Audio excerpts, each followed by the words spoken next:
अगर इस देश का राष्ट्रपति बनाया गया है तो मणिपुर में जब अत्याचार हो रहा था तो माननीय राष्ट्रपति ने अपने मुंह पे क्यों चुप्पी साध रखी है? यह राजनीतिक चुनौती है। इस राजनीतिक चुनौती को हमको समझना पड़ेगा और हम यह बात समझें कि विंग बनाने का यह मतलब नहीं होता है कि हम गुलदस्ता हैं, कि नेताजी आने वाले हैं तो 4 महिला को बुला करके वंदे मातरम गवा देते हैं। हम गुलदस्ता नहीं हैं कि भीड़ में जो है आप आगे में 4 लोगों को बिठा करके हमको सजा दीजिएगा। हम तेज पत्ता हैं कि बिरयानी में ऊपर से डाल दीजिएगा और जब खाने लगेगा तो निकाल दीजिएगा। यह प्रतिनिधित्व का सवाल है। प्रतिनिधित्व के सवाल को हमको सीरियसली लेना पड़ेगा और अगर हम सीरियसली लेते हैं तो प्रश्न आता है पॉलिटिकल कल्चर का। आपने देखा सारी जो एंकर हैं वो टीवी पे क्या कर रही हैं? वो कह रही हैं कि मणिपुर पे आप बोल रहे हैं, राजस्थान पे नहीं बोल रहे हैं। अरे राजस्थान क्या, दुनिया के किसी कोने में अगर महिलाओं के ऊपर कोई अत्याचार होगा तो बिना किसी राजनीतिक लाग लपेट के उसके ऊपर सवाल खड़ा करेंगे, उसके खिलाफ बोलेंगे ये हमारा हक है। आप ये व्हाट अबाउट रीच कर रहे हैं। आप ये दिखाने की कोशिश कर रहे हैं कि चोरी हो जाना, डकैती हो जाना और बलात्कार हो जाना एक है। नहीं है एक। किसी का पर्स मारा गया और किसी के साथ बलात्कार हुआ, ये दोनों अपराध एक है क्या? जो सर्वाइवर होते हैं उनकी पूरी जिंदगी जो खराब हो जाती है। सवाल सिर्फ शरीर का नहीं है, सवाल उनकी मानसिकता का है, सवाल साइकोलॉजी का है। इस बात को हमको समझना पड़ेगा और ये दोनों अपराध को मिलाने को, दोनों अपराध को एक बनाने की कोशिश कर रहे हैं। हमको इसकी गंभीरता को समझना पड़ेगा। हमको इस गंभीरता को समझना पड़ेगा कि यह सब कुछ आ कहां से रहा है, उसके पीछे की मानसिकता क्या है। और हमारे राष्ट्रीय अध्यक्ष ने भी यह बात कही और सचिन जी भी ने अपनी बात में इस बात को कहा कि हम मानते क्या हैं, हम सोचते क्या हैं। अगर हम ये सोचते हैं, हमारे सोच में है कि धन की देवी लक्ष्मी है, विद्या की देवी सरस्वती हैं, तो धन की देवी जब लक्ष्मी थी तो राइट टू प्रॉपर्टी का अधिकार क्यों नहीं दिया गया? यह प्रश्न पूछना चाहिए ना। जब विद्या की देवी सरस्वती हैं तो महिला और पुरुष को पढ़ने का अधिकार क्यों नहीं दिया गया? यह जब हम सोचेंगे तब हमको समझ में आएगा कि आजादी गिफ्ट में नहीं मिला है, नागरिकता का अधिकार गिफ्ट में नहीं मिला है, राजनीति में शामिल होने का अधिकार गिफ्ट में नहीं मिला है। जो लोग उस वक्त आंदोलन को चला रहे थे, ये उनकी सोच थी कि अगर हमारी महिलाओं के पास पहनने के लिए साड़ी नहीं है। जब कस्तूरबा के साथ गांधी गए चंपारण तो कस्तूरबा से गांधी ने पूछा कि ये बताओ कि हमारे प्रोग्राम में महिलाएं क्यों नहीं आती हैं? तो कस्तूरबा ने बताया कि इतनी ज्यादा गरीबी है कि बाहर जाने के लिए एक ही साड़ी है, सारी महिलाएं एक बार बाहर नहीं निकल सकती हैं। तो सारी महिलाओं को छोड़ करके कोई एक बाहर नहीं आना चाहता है। और एक कहानी बोल करके मैं अपनी बात को समाप्त करूंगा, उससे आप वस्तु स्थिति को अपने आप समझ जाएंगे। एक बार मेरे घर में शादी थी, सारे मर्द को बारात जाना था। ये आज शुरू हुआ है कि अब जो है बेटे की शादी में मां भी बाराती बनती है और बहन भी बाराती बनती है। पहले ये नहीं होता था। मेरे बचपन में जो मुझे याद है कि जब शादियां होती थी घरों में तो सारे मर्द चले जाते थे और सारी औरतें रुक जाती थी। मेरी तबीयत खराब थी और मैं उस दिन जो है बारात में नहीं जा पाया। बुखार था बहुत तेज और घर में मैं सो रहा था। कुछ देर के बाद मैंने ये देखा, जब बारात चली गई है तो हमारे घर में गाने की आवाज आ रही है, थालियां बज रही हैं, ढोलक बज रहा है और लोग गा रहे हैं, नाच रहे हैं। कौतूहलता बस, आउट ऑफ क्यूरियोसिटी, मैं जाकर के चुपचाप दरवाजे के पास जाकर के देखने लगा और मुझे इतना आश्चर्य हुआ कि जिस मां ने मुझे 9 महीने पेट में रखा, अपनी एक एक सांस दी, खून दिया, पसीना दिया, 9 महीने पेट में रख करके पैदा किया, रोज खाना खिलाया, पखाना साफ किया, पढ़ाया लिखाया, वो मेरी मां गाती है ये मुझे मालूम ही नहीं था। वो मेरी बुआ जिसकी गोद में मैं पला, वो बुआ जो है डांस करती है, मुझे पता ही नहीं था। और वो जो एक फोक कल्चर है, वो फोक कल्चर इतना मजबूत है कि वो वक्त मिलता था महिलाओं को अपने भीतर के श्रृंगार को प्रकट करने का, अपने भीतर के प्रेम को प्रकट करने का। जिस समाज में आपको आपकी भावना प्रकट करने का अधिकार नहीं हो, उस समाज में महिलाओं को राजनीति में लेकर के आना एक चुनौतीपूर्ण कार्य है। और हम जितना आगे बढ़ रहे हैं, यह जो विचार वाली बात है, जो ये कहता है निर्भया कांड के दौरान कि अगर वो उस बलात्कारी को भैया भैया कह करके माफी मांगती तो उसकी जान बच जाती, उसी मानसिकता के लोग जब आज सत्ता में बैठे हुए हैं, तो आपको लगता है कि निर्भया के न्याय के लिए जो कानून आया वो कानून बन पाता? वो कानून इसलिए बन पाया क्योंकि कांग्रेस का नेतृत्व सोनिया गांधी के हाथ में था। इस बात को याद रखिएगा। यह प्रतिनिधित्व का सवाल है, यह नेतृत्व का सवाल है कि अगर नेतृत्व इस देश में इंदिरा गांधी के हाथ में रहा, नेतृत्व सोनिया गांधी के हाथ में रहा, तो महिलाओं को आगे बढ़ने का हक मिला। और नेतृत्व आज एक ऐसे आदमी के हाथ में है जो पत्नी छोड़ करके भाग गया, तो महिला अधिकार का क्या होगा, इसको आप बखूबी समझ सकते हैं। इसीलिए मैं पॉलिटिकल कल्चर की बात कर रहा हूं। अपराध कहीं भी हो सकते हैं, अपराध छत्तीसगढ़ में भी हो सकता है, राजस्थान में भी हो सकता है, मणिपुर में भी हो सकता है, मध्य प्रदेश में भी हो सकता है। लेकिन अपराध के बाद पुलिस की कार्रवाई कैसे हो रही है, सरकार उस पर क्या बोल रही है, जिस पार्टी की सरकार है उसके स्पोक्स पर्सन क्या बोल रहे हैं, इस बात पे हमको ध्यान देना पड़ेगा। और कांग्रेस और बीजेपी के बीच में दल का फर्क नहीं है, विचार का फर्क है। इस बात को हमको समझना पड़ेगा। और अगर हम समानता में भरोसा रखते हैं, अगर हमको लगता है कि बलात्कारियों को मंत्री, मुख्यमंत्री, विधायक और एमपी नहीं बनाना चाहिए, तो 2024 का चुनाव कांग्रेस पार्टी के अस्तित्व का चुनाव नहीं है। 2024 का चुनाव हम महिलाओं के लिए, हम तमाम नागरिकों के लिए, इस देश के अस्तित्व का सवाल है, संविधान के अस्तित्व के सवाल है। इसको हमको समझना पड़ेगा।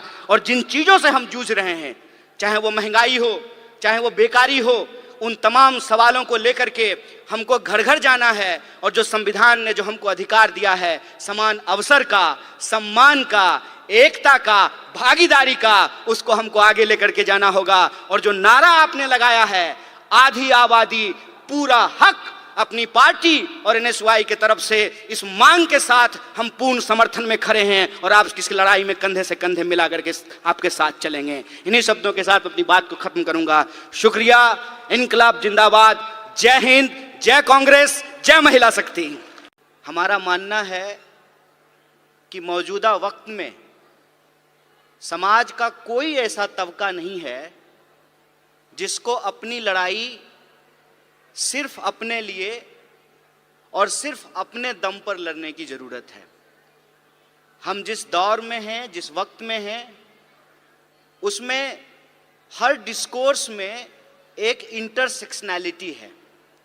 इंटरसेक्शनैलिटी कहने का मतलब यह है कि अगर हम सुरक्षा की बात करें तो सुरक्षा किसी एक तबके की नहीं, पूरे समाज की जरूरत है।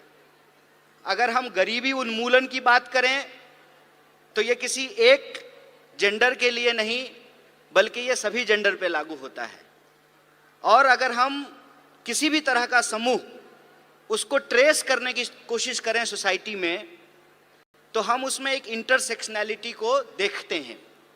इसीलिए हमारा मानना है कि आज के वक्त में जो आंदोलन अलग अलग हो रहे हैं, उन आंदोलनों को मिलाने की जरूरत है, उनको इकट्ठा करने की जरूरत है। मतलब विद्यार्थियों का आंदोलन है, लेकिन वो महिला अधिकारों का भी आंदोलन होना चाहिए। किसानों का आंदोलन है, लेकिन वो महिला सम्मान का भी आंदोलन होना चाहिए। इस देश में चाहे आदिवासी आंदोलन हो, दलित आंदोलन हो, विद्यार्थी आंदोलन हो, किसान आंदोलन हो, मजदूर आंदोलन हो, किसी भी राजनीतिक दल के जितने भी फ्रंट हैं, जैसे अगर हम अपनी पार्टी भारतीय राष्ट्रीय कांग्रेस की बात करें तो हमारा विद्यार्थियों का फ्रंट है एनएसयूआई, नौजवानों का फ्रंट है यूथ कांग्रेस, महिलाओं का फ्रंट है महिला कांग्रेस, किसानों का फ्रंट है किसान कांग्रेस। हमारा मानना है कि इन सारे फ्रंट को एक साथ मिल करके, एकजुट होकर के ऐसे काम करना चाहिए जैसे लोकतंत्र के 4 स्तंभ होते हैं। हम सबको एक एक स्तंभ के रूप में काम करना चाहिए, मिल करके काम करना चाहिए। इसीलिए आज जब मैं आपके बीच यहाँ मौजूद हूँ तो भाषण देने के लिए नहीं आया हूँ।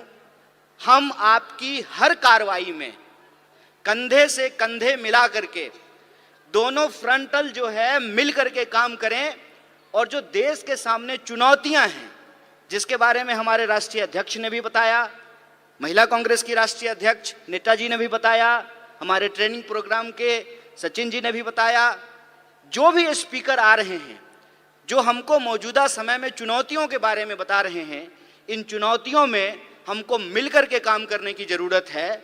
और हम अपनी पार्टी के भीतर, संगठन के भीतर एक ऐसा माहौल पैदा करें कि समाज के हर तबके के लोग बड़ी सहजता से हमसे जुड़ सकें, हमारे बीच आ सकें। क्योंकि अगर हम विद्यार्थी आंदोलन की बात करें तो जो महिलाएं हैं, जो लड़कियां हैं, वो आधी आबादी है। और अगर हम अपनी मीटिंगों में, अपने संगठन की संरचना में, अपने प्रोग्रामों में अगर उनको प्रॉपर जगह नहीं देंगे, उनके लिए कंफर्टेबल माहौल नहीं पैदा करेंगे, ऐसा पॉलिटिकल कल्चर नहीं बनाएंगे कि वो सहम जाएं, वो आगे ना आएं, इसका मतलब विद्यार्थी होने के नाते, विद्यार्थियों का संगठन चलाने के नाते हम समाज की जो आधी आबादी है उसको इग्नोर कर रहे हैं। इसीलिए मैं जब आपसे बात कर रहा हूं तो आपसे ये आग्रह कर रहा हूं कि आपके यहाँ जो विद्यार्थी हैं, जो आपके संगठन से जुड़े हुए हैं, आप उनको हमसे जोड़िए और हम उनके साथ काम करके इस देश में नए तरीके का स्टूडेंट मूवमेंट खड़ा करने का काम करेंगे, विद्यार्थियों के एक तबके को आगे बढ़ाने का काम करेंगे। जैसा कि आप सब लोग जानते हैं कि अभी हमारी पार्टी का एक कार्यक्रम आया है कि कैसे नौजवान यूथ जो विमेन लीडर है उसको नर्चर किया जाए। उसके लिए इंदिरा फेलोशिप की शुरुआत की गई है। हमको लगता है कि अलग अलग तरह का जो हमारा फ्रंट है, उस फ्रंट को आपस में मिल करके, एकजुट होकर के काम करना चाहिए और इस एकता को हम आगे बढ़ा सकें, उस कंफर्टेबल माहौल को हम लोग तैयार कर सकें जहां महिलाएं राजनीतिक कार्यक्रमों में आने से घबराएं नहीं, उनको डर ना लगे, ऐसा पॉलिटिकल कल्चर हमको एस्टेब्लिश करना चाहिए। क्योंकि सवाल आज हमारे सामने एक बहुत ही गंभीर है। गंभीर सवाल यह है कि आपको कुछ चीजों को बड़ी बारीकी से देखने और समझने की जरूरत है। ऐसा नहीं है कि हमारे देश में महिला प्रधानमंत्री नहीं हुई, हमारे देश में महिला राष्ट्रपति नहीं हुई, हमारे देश में लोकसभा की स्पीकर नहीं हुई, गवर्नर नहीं हुई, मेयर नहीं हुई, चीफ मिनिस्टर नहीं हुई, ऐसा नहीं है। तो एक तरफ महिलाओं को प्रतिनिधित्व भी मिला, लेकिन दूसरी तरफ आज की अगर हम बात करें तो महिला अपराधों की संख्या में भी बढ़ोतरी हुई है। इस अंतर विरोध को हमको समझना पड़ेगा। ऐसा कैसे हो रहा है? ऐसा अगर इस देश के इतिहास को हम बारीकी से देखेंगे तो हमको समझ में आएगा। जैसा कि हमारे राष्ट्रीय अध्यक्ष ने कहा कि जो अपने आप को विकसित देश कहते हैं, उन विकसित देशों में भी महिलाओं और पुरुषों को बराबरी के वोट के अधिकार नहीं मिले थे। अमेरिका में 1 पर्सन 1 वोट के लिए एक बहुत बड़ा आंदोलन किया गया था, लेकिन ये हमारे पुरखों की देन है, जो हमारे फाउंडिंग मदर्स एंड फादर्स हैं, उन्होंने इस तरीके का संविधान बनाया कि आजादी के साथ ही हमको वोट का अधिकार मिल गया। आप लोगों को यह बात जाननी चाहिए कि हम नाम तो लेते हैं डॉक्टर बाबा साहब भीमराव अंबेडकर का, उनका योगदान है इस देश के संविधान को बनाने में, लेकिन अगर आप संविधान सभा को देखेंगे तो 15 महिलाएं भी उस संविधान सभा की सदस्य थी, जिन्होंने अपने विचार रखने, अपने सलाह दिए, जिससे यह संविधान बनकर के तैयार हुआ। वो 15 महिलाएं थी और वो अलग अलग समुदाय से थी, अलग अलग जो है क्षेत्र से थी, अलग अलग पृष्ठभूमि से थी। उन्होंने अपना योगदान दिया है। इस देश के इतिहास को अगर हम देखें तो आप महात्मा गांधी के योगदान को भुला नहीं सकते हैं। सबसे ज्यादा जो एंटी कॉलोनियल मूवमेंट पूरी दुनिया में हुआ, महिलाओं को आंदोलन से जोड़ने का काम अगर किसी व्यक्ति ने किया तो उस व्यक्ति का नाम महात्मा गांधी है। और आप देखिए कि देश को आजाद कराने के लिए, अंग्रेजों को इस देश से भगाने के लिए महात्मा गांधी जी को कस्तूरबा गांधी को छोड़ने की जरूरत नहीं पड़ी। छोड़नी पड़ी क्या? कस्तूरबा गांधी को साथ लेके चलते थे ना। और एक आज के प्रधानमंत्री हैं, कहते हैं कि हमको देश की सेवा करने के लिए पत्नी छोड़ना पड़ा। हाय रे बेईमानी। मेरी एक दोस्त है, उसने मुझे कहा एक दिन कि मुझे मोदी जी बहुत पसंद हैं। हमने कहा कि तुमको हम ना पसंद हैं यह बात कोई दिक्कत नहीं है, लेकिन तुमको अगर मोदी जी पसंद हैं तो एक बात हम तुमको कहना चाहते हैं, ईश्वर करें कि तुमको मोदी जैसे ही पति मिले। दूर से बात बहुत अच्छा लगता है, अपने पे जब अगर बात आ जाए तो उसका असर समझ में आने लगता है। आप मुझे बताइए, जो महिलाएं ये कह रही थी कि बृजभूषण जी ने कुछ नहीं किया, रह पाएंगी बृजभूषण के साथ? जीवन बिता पाएंगी उसके साथ? हमारे समाज में जो आज हो रहा है उसको हमको बहुत गंभीरता से समझने की जरूरत है। जो अधिकार हमको एक एक करके बिना लड़े मिल गए, इस देश में समान वोट के अधिकार के लिए कोई महिला आंदोलन नहीं हुआ। जब संविधान लिखा जा रहा था तो वोट का अधिकार दे दिया गया। इस देश में संविधान सभा में 15 महिलाएं शामिल होंगी, इसके लिए कोई आंदोलन नहीं हुआ। महात्मा गांधी ने अपने इनिशिएटिव से, उस वक्त जो है हमारा अखिल भारतीय महिला संघ नहीं था, महिला कांग्रेस नहीं था उस वक्त, लेकिन गांधी जी ने महिलाओं को घर से निकाल करके अपने आंदोलन में शामिल कराया। और आप जानते हैं, शराबबंदी के खिलाफ जो पिकेटिंग का आंदोलन होता था वो पूर्ण रूप से महिलाओं का आंदोलन था। महिलाएं जाती थीं और शराब की दुकानों को बंद कराती थी। महिलाओं को राजनीति की मुख्य धारा में लेकर के आए, ये एक प्रोग्रेसिव सोच थी। प्रोग्रेसिव सोच के चलते संविधान सभा का ऐसे निर्माण हुआ जिसमें महिलाओं के प्रतिनिधित्व को सुनिश्चित किया गया। और यह प्रोग्रेसिव डेमोक्रेसी थी कि अमेरिका में आज तक, अमेरिका कहता है ना कि हम दुनिया का सबसे मॉडर्न देश हैं, मॉडर्निटी का ठेकेदार हैं, अमेरिका में आज तक कोई महिला राष्ट्रपति नहीं बन पाई है। और हमारे यहाँ महिला राष्ट्रपति बनी और उसी आधार पे भाजपा को कहने का यह हक मिला कि हम एक आदिवासी को राष्ट्रपति बना रहे हैं। बोलिए, लेकिन प्रश्न यह है आज हमारे सामने कि एक आदिवासी को अगर इस देश का राष्ट्रपति बनाया गया है तो मणिपुर में जब अत्याचार हो रहा था तो माननीय राष्ट्रपति ने अपने मुंह पे क्यों चुप्पी साध रखी है? यह राजनीतिक चुनौती है। इस राजनीतिक चुनौती को हमको समझना पड़ेगा और हम यह बात समझें कि विंग बनाने का यह मतलब नहीं होता है कि हम गुलदस्ता हैं, कि नेताजी आने वाले हैं तो 4 महिला को बुला करके वंदे मातरम गवा देते हैं। हम गुलदस्ता नहीं हैं कि भीड़ में जो है आप आगे में 4 लोगों को बिठा करके हमको सजा दीजिएगा। हम तेज पत्ता हैं कि बिरयानी में ऊपर से डाल दीजिएगा और जब खाने लगेगा तो निकाल दीजिएगा। यह प्रतिनिधित्व का सवाल है। प्रतिनिधित्व के सवाल को हमको सीरियसली लेना पड़ेगा और अगर हम सीरियसली लेते हैं तो प्रश्न आता है पॉलिटिकल कल्चर का। आपने देखा, सारी जो एंकर हैं वो टीवी पे क्या कर रही हैं?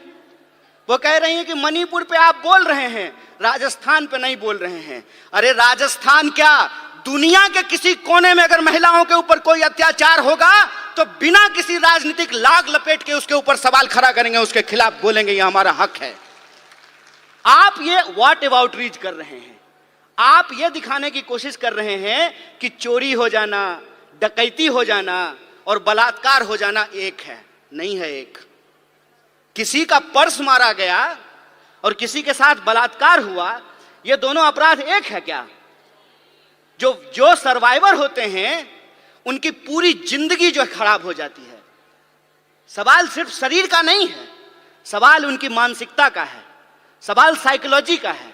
इस बात को हमको समझना पड़ेगा और ये दोनों अपराध को मिलाने, कोई दोनों अपराध को एक बनाने की कोशिश कर रहे हैं। हमको इसकी गंभीरता को समझना पड़ेगा। हमको इस गंभीरता को समझना पड़ेगा कि यह सब कुछ आ कहां से रहा है, उसके पीछे की मानसिकता क्या है। और हमारे राष्ट्रीय अध्यक्ष ने भी यह बात कही और सचिन जी भी ने अपनी बात में इस बात को कहा कि हम मानते क्या हैं, हम सोचते क्या हैं। अगर हम ये सोचते हैं, हमारे सोच में है कि धन की देवी लक्ष्मी है, विद्या की देवी सरस्वती हैं, तो धन की देवी जब लक्ष्मी थी तो राइट टू प्रॉपर्टी का अधिकार क्यों नहीं दिया गया? यह प्रश्न पूछना चाहिए ना। जब विद्या की देवी सरस्वती हैं तो महिला और पुरुष को पढ़ने का अधिकार क्यों नहीं दिया गया? यह जब हम सोचेंगे तब हमको समझ में आएगा कि आजादी गिफ्ट में नहीं मिला है, नागरिकता का अधिकार गिफ्ट में नहीं मिला है, राजनीति में शामिल होने का अधिकार गिफ्ट में नहीं मिला है। जो लोग उस वक्त आंदोलन को चला रहे थे, ये उनकी सोच थी कि अगर हमारी महिलाओं के पास पहनने के लिए साड़ी नहीं है। जब कस्तूरबा के साथ गांधी गए चंपारण, तो कस्तूरबा से गांधी ने पूछा कि ये बताओ कि हमारे प्रोग्राम में महिलाएं क्यों नहीं आती हैं? तो कस्तूरबा ने बताया कि इतनी ज्यादा गरीबी है कि बाहर जाने के लिए एक ही साड़ी है, सारी महिलाएं एक बार बाहर नहीं निकल सकती हैं, तो सारी महिलाओं को छोड़ करके कोई एक बाहर नहीं आना चाहता है। और एक कहानी बोल करके मैं अपनी बात को समाप्त करूंगा, उससे आप वस्तु स्थिति को अपने आप समझ जाएंगे। एक बार मेरे घर में शादी थी, सारे मर्द को बारात जाना था। ये आज शुरू हुआ है कि अब जो है बेटे की शादी में मां भी बाराती बनती है और बहन भी बाराती बनती है। पहले ये नहीं होता था। मेरे बचपन में जो मुझे याद है कि जब शादियां होती थी घरों में तो सारे मर्द चले जाते थे और सारी औरतें रुक जाती थी। मेरी तबीयत खराब थी और मैं उस दिन जो है बारात में नहीं जा पाया। बुखार था बहुत तेज और घर में मैं सो रहा था। कुछ देर के बाद मैंने ये देखा, जब बारात चली गई है तो हमारे घर में गाने की आवाज आ रही है, थालियां बज रही हैं, ढोलक बज रहा है और लोग गा रहे हैं, नाच रहे हैं। कौतूहलता बस, आउट ऑफ क्यूरियोसिटी, मैं जाकर के चुपचाप दरवाजे के पास जाकर के देखने लगा और मुझे इतना आश्चर्य हुआ कि जिस मां ने मुझे 9 महीने पेट में रखा, अपनी एक एक सांस दी, खून दिया, पसीना दिया, 9 महीने पेट में रख करके पैदा किया, रोज खाना खिलाया, पखाना साफ किया, पढ़ाया लिखाया, वो मेरी मां गाती है ये मुझे मालूम ही नहीं था। वो मेरी बुआ जिसकी गोद में मैं पला, वो बुआ जो है डांस करती है मुझे पता ही नहीं था। और वो जो एक फोक कल्चर है, वो फोक कल्चर इतना मजबूत है कि वो वक्त मिलता था महिलाओं को अपने भीतर के श्रृंगार को प्रकट करने का, अपने भीतर के प्रेम को प्रकट करने का। जिस समाज में आपको आपकी भावना प्रकट करने का अधिकार नहीं हो, उस समाज में महिलाओं को राजनीति में लेकर के आना एक चुनौतीपूर्ण कार्य है। और हम जितना आगे बढ़ रहे हैं, यह जो विचार वाली बात है, जो ये कहता है निर्भया कांड के दौरान कि अगर वो उस बलात्कारी को भैया भैया कह करके माफी मांगती तो उसकी जान बच जाती, उसी मानसिकता के लोग जब आज सत्ता में बैठे हुए हैं, तो आपको लगता है कि निर्भया के न्याय के लिए जो कानून आया वो कानून बन पाता? वो कानून इसलिए बन पाया क्योंकि कांग्रेस का नेतृत्व सोनिया गांधी के हाथ में था। इस बात को याद रखिएगा। यह प्रतिनिधित्व का सवाल है, यह नेतृत्व का सवाल है कि अगर नेतृत्व इस देश में इंदिरा गांधी के हाथ में रहा, नेतृत्व सोनिया गांधी के हाथ में रहा, तो महिलाओं को आगे बढ़ने का हक मिला। और नेतृत्व आज एक ऐसे आदमी के हाथ में है जो पत्नी छोड़ करके भाग गया, तो महिला अधिकार का क्या होगा, इसको आप बखूबी समझ सकते हैं। इसीलिए मैं पॉलिटिकल कल्चर की बात कर रहा हूं। अपराध कहीं भी हो सकते हैं, अपराध छत्तीसगढ़ में भी हो सकता है, राजस्थान में भी हो सकता है, मणिपुर में भी हो सकता है, मध्य प्रदेश में भी हो सकता है, लेकिन अपराध के बाद पुलिस की कार्रवाई कैसे हो रही है, सरकार उस पर क्या बोल रही है, जिस पार्टी की सरकार है उसके स्पोक्स पर्सन क्या बोल रहे हैं, इस बात पे हमको ध्यान देना पड़ेगा। और कांग्रेस और बीजेपी के बीच में दल का फर्क नहीं है, विचार का फर्क है, इस बात को हमको समझना पड़ेगा। और अगर हम समानता में भरोसा रखते हैं, अगर हमको लगता है कि बलात्कारियों को मंत्री, मुख्यमंत्री, विधायक और एमपी नहीं बनाना चाहिए, तो 2024 का चुनाव कांग्रेस पार्टी के अस्तित्व का चुनाव नहीं है, 2024 का चुनाव हम महिलाओं के लिए, हम तमाम नागरिकों के लिए, इस देश के अस्तित्व का सवाल है, संविधान के अस्तित्व के सवाल है। इसको हमको समझना पड़ेगा। और जिन चीजों से हम जूझ रहे हैं, चाहे वो महंगाई हो, चाहे वो बेकारी हो, उन तमाम सवालों को लेकर के हमको घर घर जाना है। और जो संविधान ने जो हमको अधिकार दिया है, समान अवसर का, सम्मान का, एकता का, भागीदारी का, उसको हमको आगे लेकर के जाना होगा। और जो नारा आपने लगाया है, आधी आबादी पूरा हक, अपनी पार्टी और एनएसयूआई की तरफ से इस मांग के साथ हम पूर्ण समर्थन में खड़े हैं और आप इस लड़ाई में कंधे से कंधे मिला करके आपके साथ चलेंगे। इन्हीं शब्दों के साथ अपनी बात को खत्म करूंगा। शुक्रिया। इनकलाब जिंदाबाद। जय हिंद, जय कांग्रेस, जय महिला शक्ति। हमारा मानना है कि मौजूदा वक्त में समाज का कोई ऐसा तबका नहीं है जिसको अपनी लड़ाई सिर्फ अपने लिए और सिर्फ अपने दम पर लड़ने की जरूरत है। हम जिस दौर में हैं, जिस वक्त में हैं, उसमें हर डिस्कोर्स में एक इंटरसेक्शनैलिटी है।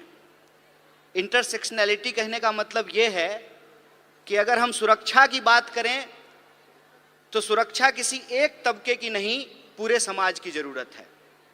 अगर हम गरीबी उन्मूलन की बात करें तो ये किसी एक जेंडर के लिए नहीं, बल्कि ये सभी जेंडर पे लागू होता है। और अगर हम किसी भी तरह का समूह उसको ट्रेस करने की कोशिश करें सोसाइटी में, तो हम उसमें एक इंटरसेक्शनैलिटी को देखते हैं। इसीलिए हमारा मानना है कि आज के वक्त में जो आंदोलन अलग अलग हो रहे हैं, उन आंदोलनों को मिलाने की जरूरत है, उनको इकट्ठा करने की जरूरत है। मतलब विद्यार्थियों का आंदोलन है, लेकिन वो महिला अधिकारों का भी आंदोलन होना चाहिए। किसानों का आंदोलन है, लेकिन वो महिला सम्मान का भी आंदोलन होना चाहिए। इस देश में चाहे आदिवासी आंदोलन हो, दलित आंदोलन हो, विद्यार्थी आंदोलन हो, किसान आंदोलन हो, मजदूर आंदोलन हो, किसी भी राजनीतिक दल के जितने भी फ्रंट हैं, जैसे अगर हम अपनी पार्टी भारतीय राष्ट्रीय कांग्रेस की बात करें तो हमारा विद्यार्थियों का फ्रंट है एनएसयूआई, नौजवानों का फ्रंट है यूथ कांग्रेस, महिलाओं का फ्रंट है महिला कांग्रेस, किसानों का फ्रंट है किसान कांग्रेस। हमारा मानना है कि इन सारे फ्रंट को एक साथ मिल करके, एकजुट होकर के ऐसे काम करना चाहिए जैसे लोकतंत्र के 4 स्तंभ होते हैं। हम सबको एक एक स्तंभ के रूप में काम करना चाहिए, मिल करके काम करना चाहिए। इसीलिए आज जब मैं आपके बीच यहाँ मौजूद हूँ तो भाषण देने के लिए नहीं आया हूँ। हम आपकी हर कार्रवाई में कंधे से कंधे मिला करके दोनों फ्रंटल जो है मिल करके काम करें।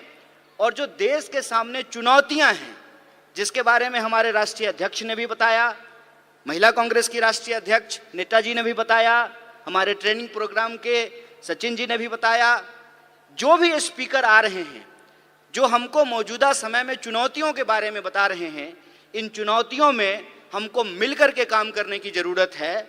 और हम अपनी पार्टी के भीतर, संगठन के भीतर एक ऐसा माहौल पैदा करें कि समाज के हर तबके के लोग बड़ी सहजता से हमसे जुड़ सकें, हमारे बीच आ सकें। क्योंकि अगर हम विद्यार्थी आंदोलन की बात करें तो जो महिलाएं हैं, जो लड़कियां हैं, वो आधी आबादी है।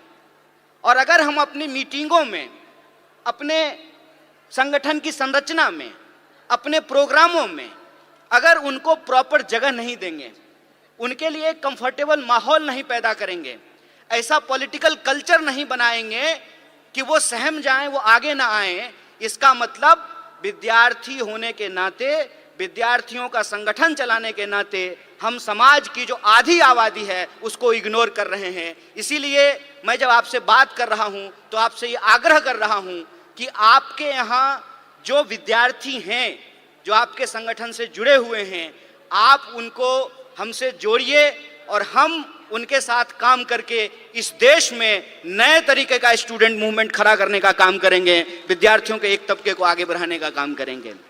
जैसा कि आप सब लोग जानते हैं कि अभी हमारी पार्टी का एक कार्यक्रम आया है कि कैसे नौजवान यूथ जो विमेन लीडर है उसको नर्चर किया जाए।